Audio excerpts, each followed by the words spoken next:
Hey YouTube, how are y'all doing? Red Earth Thunder here with you. I'm going to go over a little bit of loose leash walking today and how I go over that. And so the first thing I want to start with is get a treat pouch. Doesn't necessarily have to be one you buy at the store. You can make one at home. You can get a 99-cent nail bag. Anything that doesn't make a sound. You want to avoid the plastic bag syndrome. Bags make a sound that attracts the dog's attention. Now this has my dog's attention and it has power over my dog.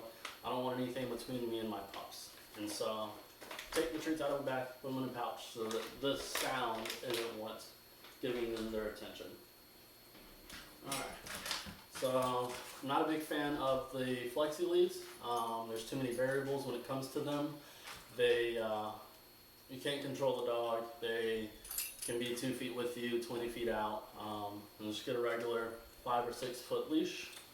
I like to have my pup in a sit before I put their leash on. Our buddy helping us out today here is Rocky. So, when I go to walk, we're just going to be walking. If he goes to pull out in front of me, I'm going to say this way and turn the other direction.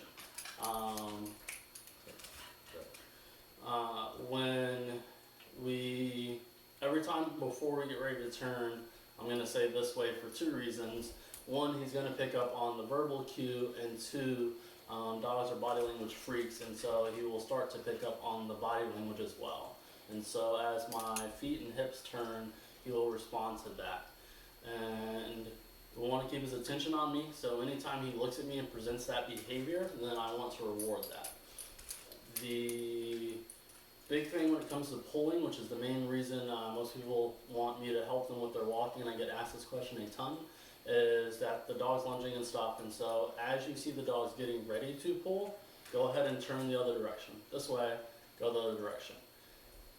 Keep walking, no matter what. The only exception to that is if the dog actually hunkers down and lays down.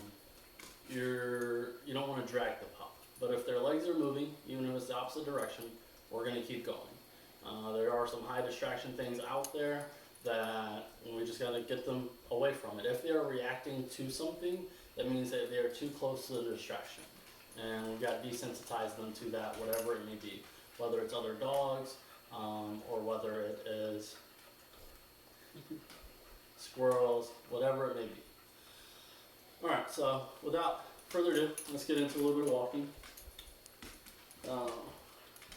I like to, other thing when it comes to holding the leash, let me go over that a little bit. See people do a lot of this. Leash walking is very simple. Hand through the loop. If you're right-handed, I suggest having your hand through the right loop. Your pup's not going to pull it off your hand. You can have your friend, spouse, whoever, grab the other end of the leash. They're not going to pull that off. And so you have control here. You don't need to do all of this to have control. This hand here is only there for slack. It's not there for me to control the pup or anything like that. If he's going to hit the end of the leash and whatever it is that he's going to get to is further than 6 feet, which is the distance of this leash, I'm going to let him hit the leash.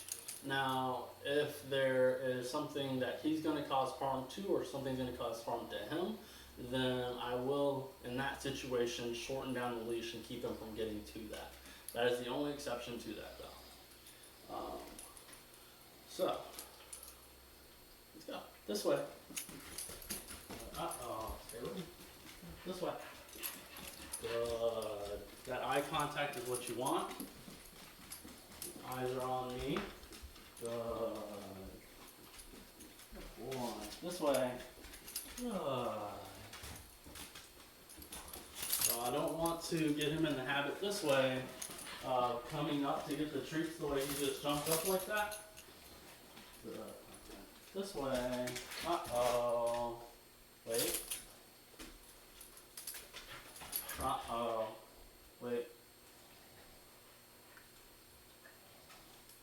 Okay. Oh boy. So if your pup wraps around you, comes within your legs, you're just going to have them sit. You're going to reposition yourself to the pup. You're never going to take your hand out of this loop the reason for that, I take my hand out of the loop as I'm trying to untangle myself, and now my pup sees the squirrel or the dog that it really wanted. I don't have a good grip on this, I don't have my dog. And so I want us to reposition ourselves to our dog, not for us to take it out. It's more convenient for us to do this, but having control over our pup at all times, that is our duty, that's on us. We need to make sure that we have that control. This way.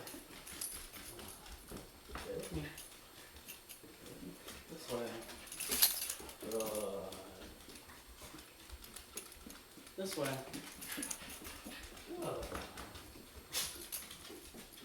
This way. Good.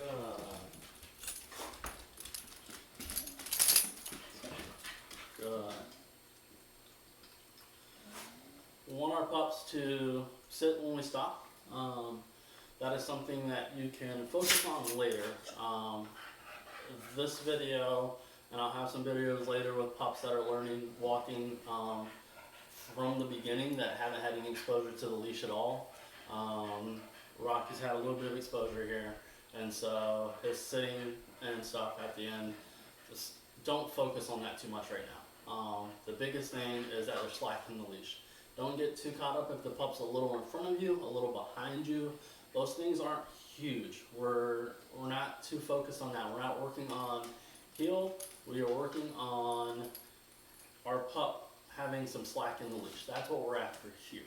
And so they naturally walk a little faster than we do, and that's why most dogs pull.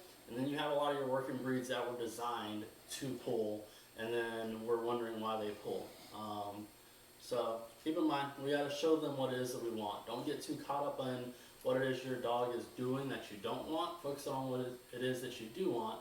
Show the pup how to do it. Thanks for watching. If you like it, please subscribe below. Give it a thumbs up, and I will see y'all in the next video.